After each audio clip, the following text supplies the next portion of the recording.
नमस्कार, हरियाणा न्यूज देख रहे हैं आप। मैं हूं आपके साथ केशव कुमार। हरियाणा में भाजपा जजपा गठबंधन की सरकार है, लेकिन अब इस गठबंधन में दरार के संकेत सामने आने लगे हैं।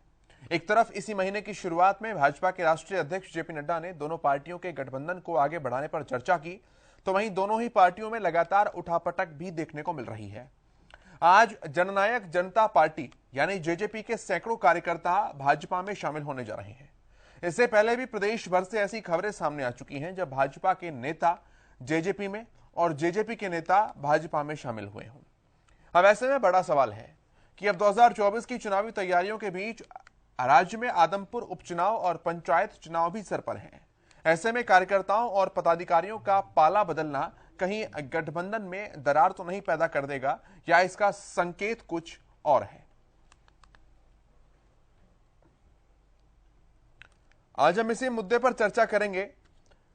राजनीतिक मुद्दा, प्रदेश में दो दल जिनकी साझे की सरकार है, गठबंधन की सरकार है, और उसके बावजूद पाला बदल खेल जो है वो लगातार चल रहा है। सवाल बहुत सारे हैं। क्या ये दोनों पार्टियों की सहमति से होना है, जिसमें लचीलापन ही इतना ज्यादा है कि जिसका जहां मन करे वो वहां पर जा सकता है, किसी तरह की कोई बंदिशें कोई पाबंदियां हैं नहीं। बात सुनने में तो बहुत अच्छी लगती है, लेकिन राजनीतिक दुनिया में इसे प्रैक्टिकल नहीं कहा जाता है। दूसरा सवाल यह है कि कोई भी दल हो, वो अपने गढ़ को और अपने दल को मजबूत करने की पुरजोर कोशिश करता है, और क्या उसी दिशा में बढ़ते हुए कदम है भाजपा के भी और जजपा के भी। क्योंकि गुरुग्राम स्थित जो भाजपा कार्यालय है गुरु कमल, आज वहां पर सैकड़ों जेजेपी के कार्यकर्ता हैं जो कि भाजपा में शामिल होंगे, और खुद भारतीय जनता पार्टी के प्रदेश अध्यक्ष यानी कि ओम प्रकाश धनखड़ वो उन्हें भाजपा का पटका पहनाएंगे, यानी कि भारतीय जनता पार्टी में शामिल करवाएंगे। अब सवाल यहां से यह है कि कहीं दोनों पार्टियों के बीच कोई मनमुटाव या खटाव का संदेश तो नहीं आ रहा है, या फिर दोनों पार्टियों में सब कुछ सामान्य चल रहा है।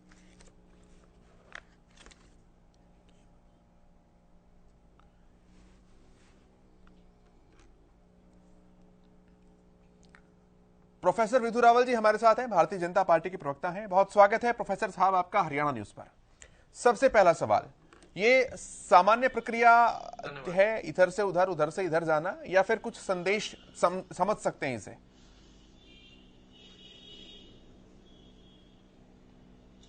देखिए, ये सामान्य भी है और एक संदेश भी है।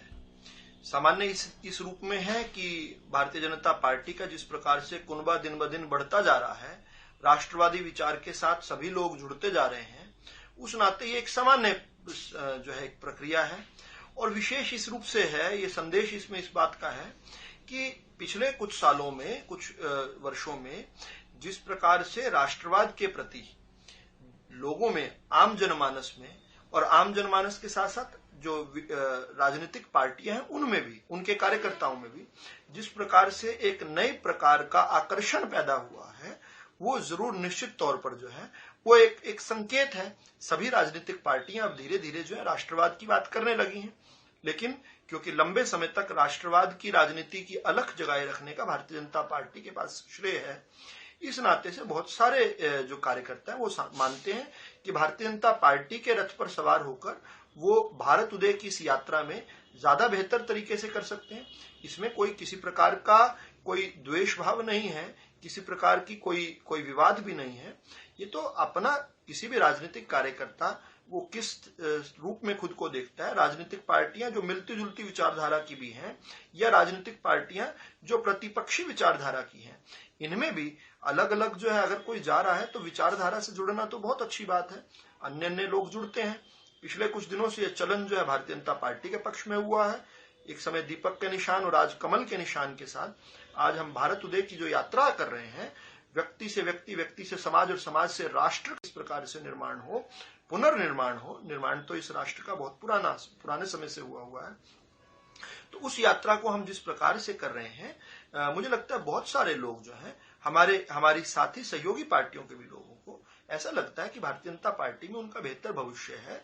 इसके साथ साथ वो भारतीय जनता पार्टी में काम करते हुए बेहतर तरीके से देश की सेवा कर सकते हैं। तो इन सब चीजों का स्वागत होना चाहिए। राजनीति वैसे भी बड़े दिल का बड़े दिल की से ही होती है।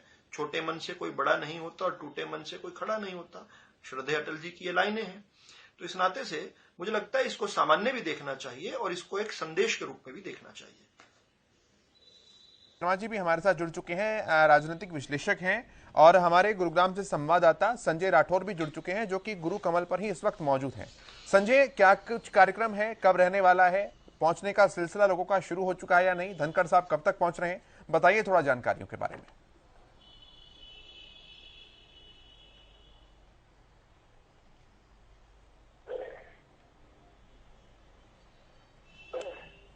संजय, आवाज मिल रही है आपको?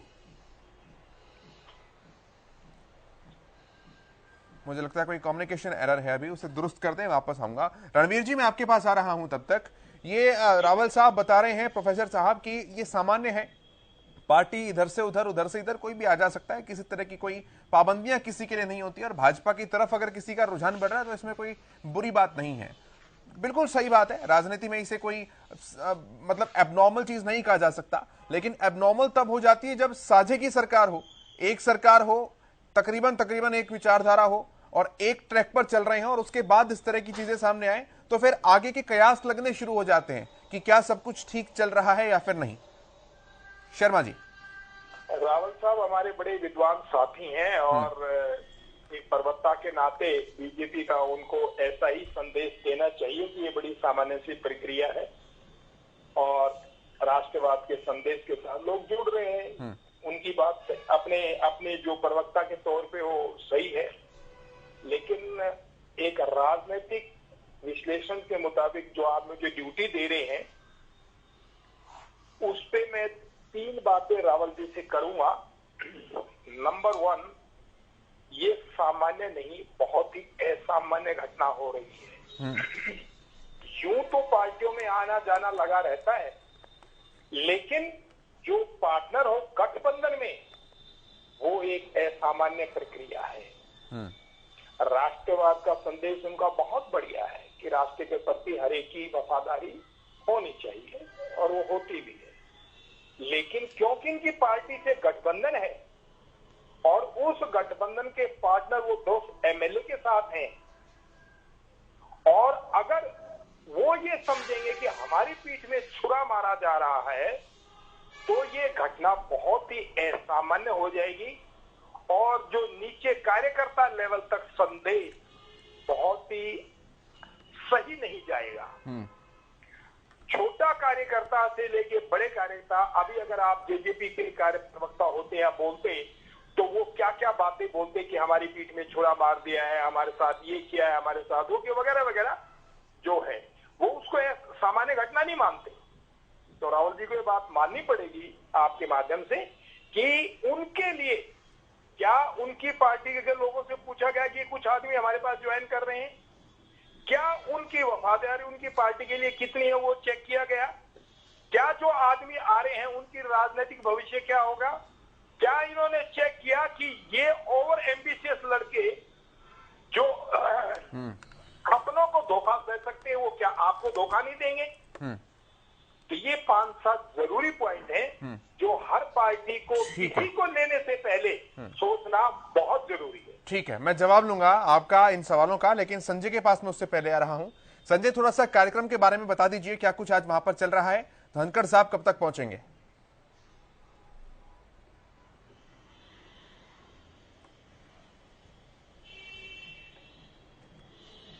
संजय राठौर, मुझे सुन पा रहे हैं क्या आप?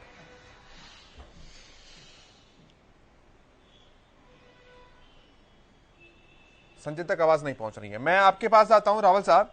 सवाल है शर्मा जी के कि घटना बहुत असामान्य है, सामान्य नहीं है। जेजेपी आरोप लगा सकती है कि पीठ में छुरा घोंप रहे हैं और इसका संदेश कार्यकर्ताओं तक सही नहीं जाएगा। हरियाणा की मैं बात करूं, कहीं ना कहीं गठजोड़ की सरकार जरूर रही है, लेकिन उसी के साथ साथ अब जेजेपी के जो कार्यकर्ता हैं वो यहाँ मैं आता हूं संजय आपके पास, आपकी आवाज में थोड़ा सा इश्यू था। मैं रावल साहब से सवाल कर रहा हूं, फिर वापस आऊंगा। विदु जी।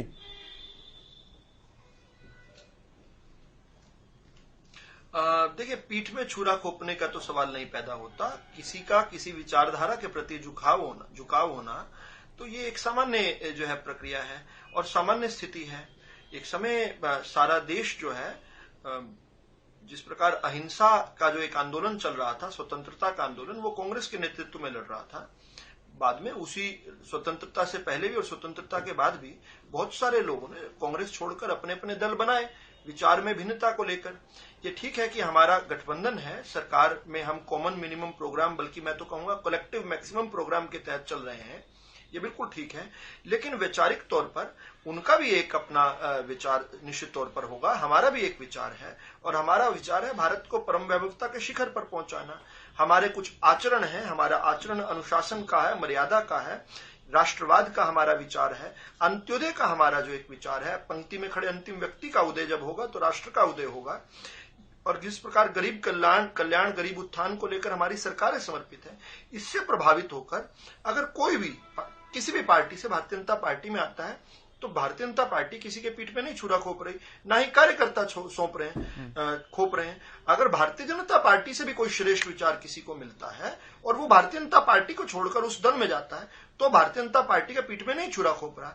श्रेष्ठ विचार का अनुयायी होना कोई बुरी बात नहीं है, इसको हमें उस प्रकार से देखना चाहिए। तो इसलिए पीठ में छुरा खोपने लायक ये बात नहीं लगती। दूसरा, राजनीतिक भविष्य की बात कही, तो जो लोग भारत के भविष्य के साथ अपना भविष्य जोड़कर देखते हैं उनको निश्चित तौर पर यह लगता है कि भारतीय जनता पार्टी से बेहतर तो कोई विकल्प है ही नहीं।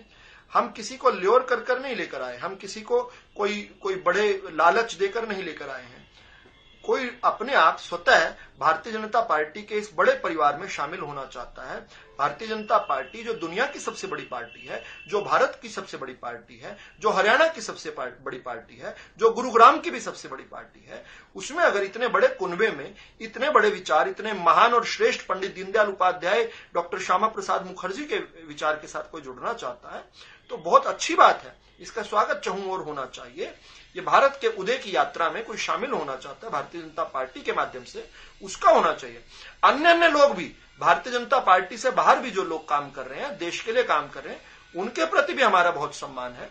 वो अपना अगर काम उस दृष्टि से करना चाहते हैं, उस तरीके से करना चाहते हैं, उनका भी स्वागत है। ये तो भारतीय जनता पार्टी एक माध्यम है राष्ट्र सेवा का, केवल एक माध्यम है। किसी को ये माध्यम पसंद आता है तो हमारे साथ जुड़िए, किसी को कोई और माध्यम अच्छा लगता है तो उसके साथ जुड़िए। सभी को साधुवाद है। ठीक है, मैं अब योगेश लालपुरिया जी के पास चल रहा हूं। योगेश जी, स्वागत है आपका। किस तरह से देख रहे हैं आप जेजेपी के बहुत सारे कार्यकर्ताओं का भाजपा में शामिल होना और इसे सब कुछ सामान्य कहा जाना, नॉर्मल कहा जाना?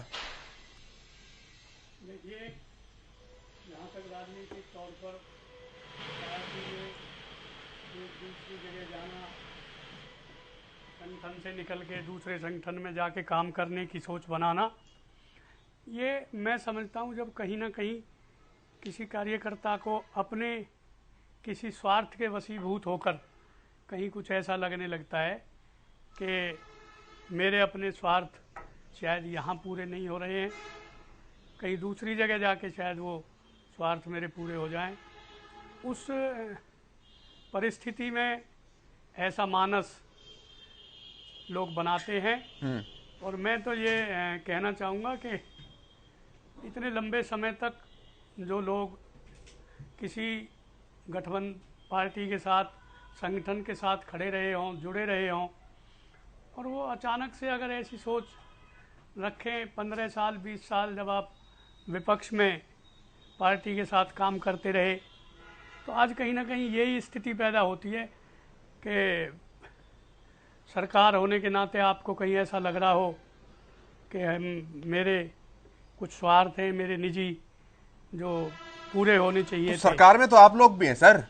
मैं सरकार की बात कर रहा हूँ, मैंने वही कहा है कि जब हम विपक्ष में रहते हुए गठबंधन पार्टी के साथ खड़े रहे, संगठन के साथ खड़े रहे, तो आज सरकार में आने के बाद कहीं ना कहीं आदमी को अपने स्वार्थ जब पूरे नहीं होते तो कहीं ना कहीं ऐसा लगता है कि भाई मेरा निजी स्वार्थ पूरा नहीं हो रहा, इसलिए अब मैं दूसरी जगह चलता हूँ।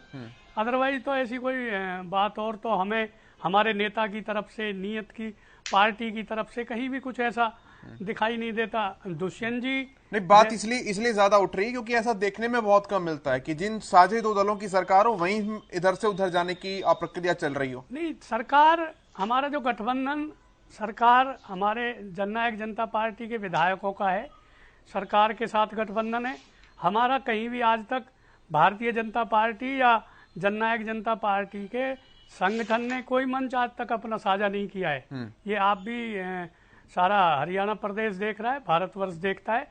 दूसरी बात, पहले भारतीय जनता पार्टी से भी कुछ साथी जननायक जनता पार्टी में भी आ चुके हैं। पहले भी कुछ लोग इस तरह के कहीं ऐसा कोई इतनी बड़ी बात मैं नहीं समझता कि भाई कहीं सरकार में कहीं कोई इन चीज़ों से कोई परेशानी है या उन साथियों को क्या दिक्कतें पैदा हुई, उन्हें नेता के साथ बैठना चाहिए, बात करना चाहिए था। उन्हें कहीं कोई परेशानी थी, अपनी बात रखनी चाहिए थी।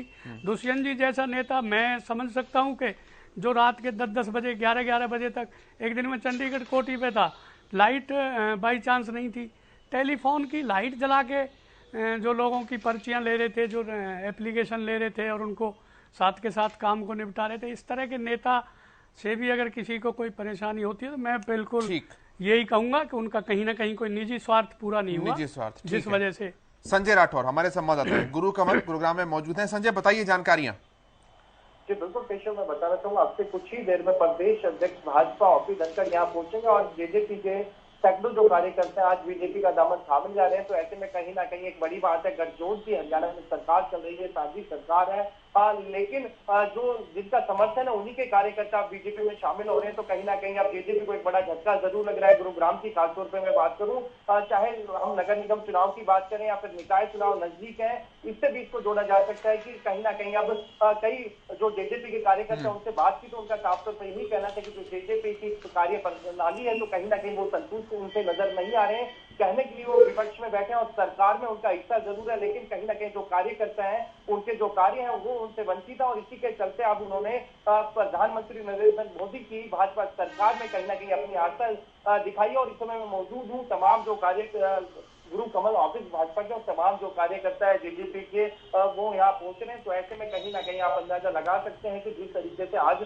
सैकड़ों जो कार्यकर्ता है जेजेपी के बीजेपी का दामन थाम रहे हैं। तो ऐसे में कहीं ना कहीं हम इसको हरियाणा की नई बात करें, जहाँ हरियाणा में जेजेपी और भाजपा की जो साझे की सरकार है उसमें दूसरे दल के जो लोग हैं वो भाजपा में शामिल हो रहे हैं। तो ऐसे में कहीं ना कहीं हरियाणा की राजनीति की बात करें, कहीं ना कहीं इसको निकाय चुनाव और जिस तरीके से गुड़गांव, मानेसर और फरीदाबाद में जो नगर निगम के चुनाव इससे भी जोड़ा जा सकता है। आप देख रहे हैं कि सामने तमाम जो कार्यकर्ता है जेजेपी के वो यहाँ पहुंच रहे हैं, हाथ में गुलदस्ता लिए वो कार्यकर्ता पहुंच रहे हैं। कहीं ना कहीं काफी उत्साहित वो नजर आ रहे हैं, क्योंकि जिस तरीके से उन्होंने आरोप लगाया कि वो जेजेपी के साथ काफी लंबे समय से चौटाला परिवार के साथ वो जुड़े हैं, लेकिन उसके बावजूद भी कहीं ना कहीं जो उनसे कार्य करने की क्षमता है वो ठीक नहीं है। और इसी के चलते राष्ट्रीय पार्टी है बीजेपी और इसमें आज वो अपने कहीं ना कहीं दामन थाम रहे हैं कमल का। और ऐसे में कहीं ना कहीं तमाम जो कार्यकर्ता मैं उनसे भी बात करने की कोशिश करूंगा कि आखिरकार उन्होंने जेजेपी छोड़ के बीजेपी का जो दामन है वो क्यों थामा।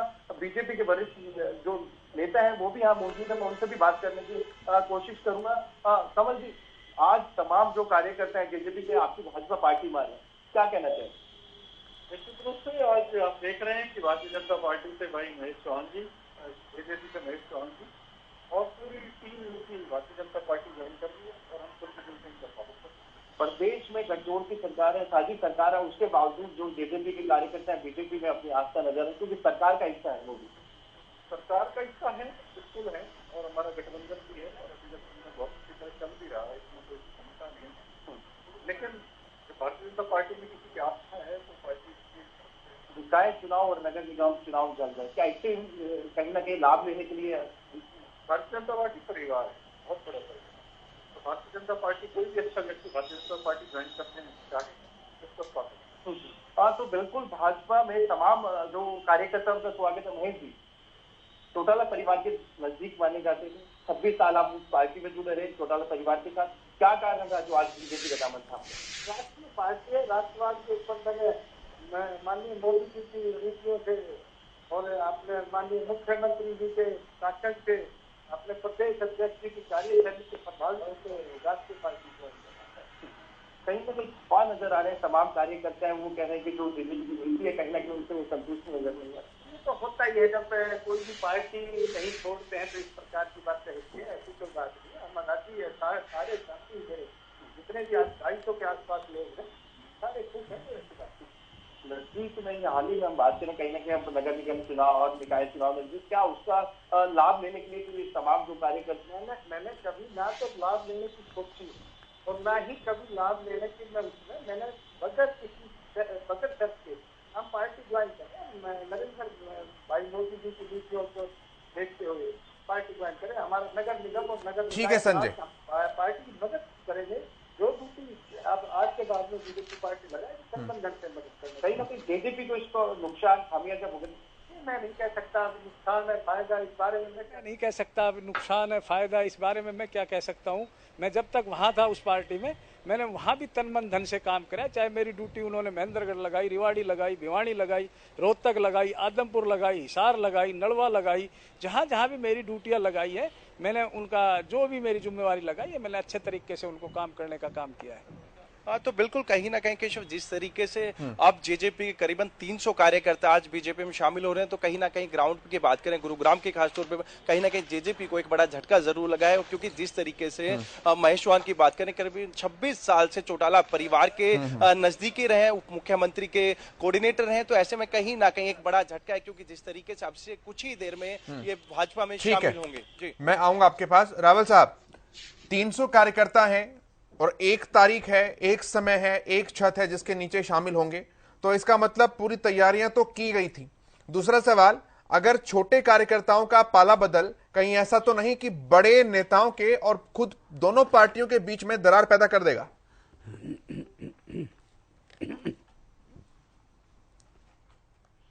मेरी आवाज आ रही है? जी जी, सुन पा रहे हैं हम आपको सर। क्या मेरी आवाज आ रही है आपके पास? जी, देखिए अभी हमने सुना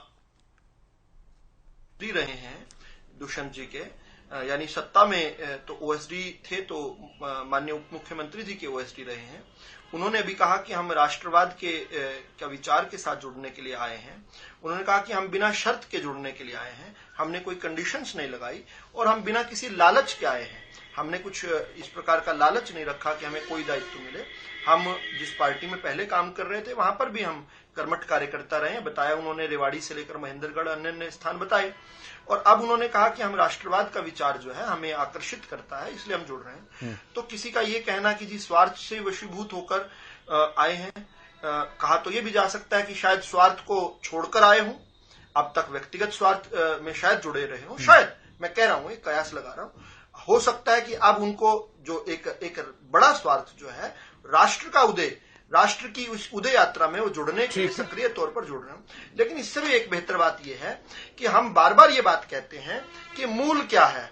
मूल समाज का संगठन करना है, समाज में संगठन नहीं करना है। समाज का संगठन कैसे होगा जब मूल क्या है? राष्ट्रवाद की राजनीति को आगे बढ़ाना। कोई किसी भी दल में काम कर रहा है, हर दल के अंदर राष्ट्रवाद की अलग को जगाना, ये मूल है। ठीक है योगेश जी, वो कह रहे हैं कि स्वार्थ वश जा रहे हैं, ऐसा भी तो हो सकता है कि स्वार्थ को छोड़कर जा रहे हो, संभावना हालांकि जता रहे हैं। देखिए, मैंने पहले भी आपको बताया है कि जो आज अभी मेरे सम्मानित साथी बता रहे थे, मैं सुन रहा था कि 26 साल तक लगातार कहीं काम किया हो। 26 साल जो इंसान, जो व्यक्ति, जो साथी 26 साल तक एक जगह काम कर सकता है, उसका अचानक से मोह भंग होना।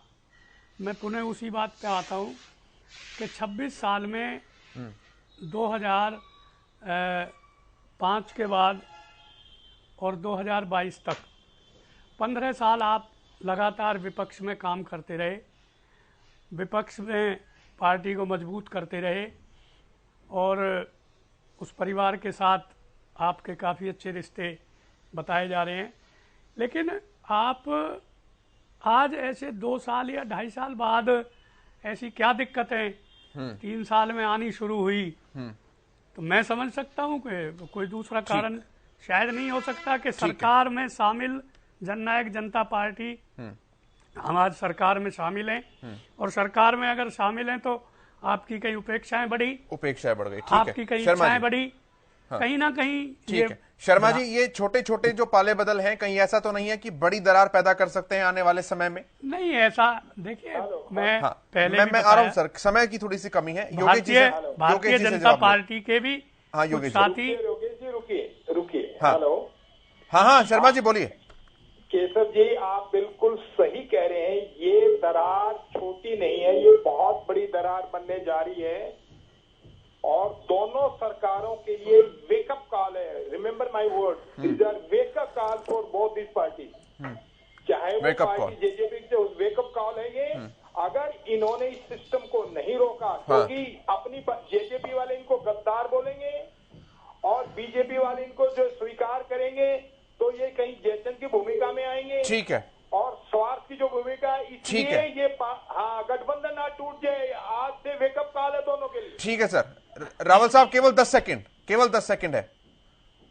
योगेश जी 10 सेकंड आपको देखो, पहले भी भारतीय जनता पार्टी के योगेश जी आपको मैं 10 सेकंड दूंगा। एक बार विदु जी के पास में आ रहा हूं। 10 सेकंड विदु जी, केवल 10 सेकंड प्लीज। देखिए, सुजलाम सुफलाम प्रसन्नता समाज में रहे, उसके लिए कार्य करना है। दल किसी में भी रहे, बड़े दिल से बड़े काम होते हैं। और जो लोग परिवार के साथ एक अच्छे परिवार के साथ थे, एक बड़े परिवार के साथ जुड़ रहे हैं, उस दृष्टि से भी हमें देखना। ठीक है योगेश जी। ये आज जननायक जनता पार्टी को जो छोड़ के साथ ही गए हैं, मैं तो अब इनसे अपनी तरफ से शुभकामनाएं देता हूं। ठीक है सर। और मैं निवेदन करूंगा कि आप योगेश जी, आप इन्हें गद्दार नहीं कहेंगे क्या? मैं गद्दार जैसा शब्द मेरी डिक्शनरी में शर्मा जी कम से कम नहीं है। अभी तो साझे में बैठे आप हैं शर्मा क्या कह सकते हैं? आप कुछ भी कह सकते हैं। अभी तो बड़ी बारीक सी नौबत चल रही है, सब कुछ बड़ा बैलेंस करके चल रहा है। चलिए, इनको गद्दार बोलेंगे आप। चलिए ठीक है सर। मुझे घड़ी इजाजत नहीं दे रही आगे बढ़ने के लिए। एक ही कुनबे में हाँ, एक ही कुनबे में। ठीक है, बहुत शुक्रिया आप सभी का। प्रोफेसर विदु रावल जी, योगेश जी, रणवीर शर्मा जी, संजय राठौर, इस चर्चा में शामिल होने के लिए, अपना कीमती समय देने के लिए। देखते रहिए हरियाणा न्यूज। नमस्कार।